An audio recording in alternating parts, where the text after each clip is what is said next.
400 policiers sont déployés ce soir pour effectuer des contrôles. Alors ce soir pour faire surtout de la pédagogie, mais on rappelle le montant de l'amende, 135 € en cas de non-respect du couvre-feu.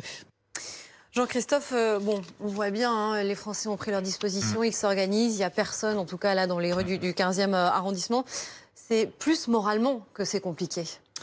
Et on est là dans cette espèce de décalage horaire qui avance, qui progresse et qui progressivement restreint nos espaces de liberté. 18 h, ça fait une journée courte. 18 h, c'est une journée courte. Et là, il fait nuit.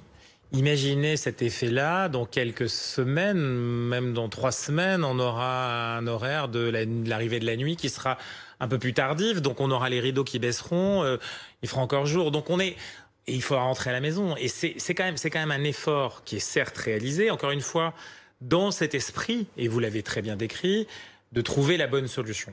18 h, ça a été fait pour éviter ces rassemblements qui étaient eux-mêmes des expressions finalement du non, on veut pas se laisser faire complètement, on veut pas tricher, mais on veut résister un peu à cette demande forcée finalement de ne pas socialiser.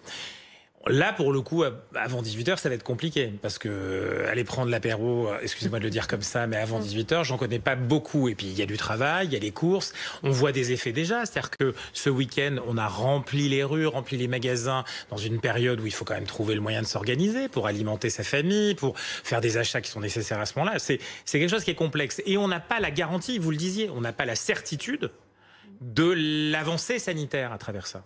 On a bien le sentiment que c'est quand même, qu'encore une fois, pour maîtriser un contexte, éviter certainement le grand coup de massue. Donc on met des petites gifles comme ça, mais elles sont quand même conséquentes. Agnès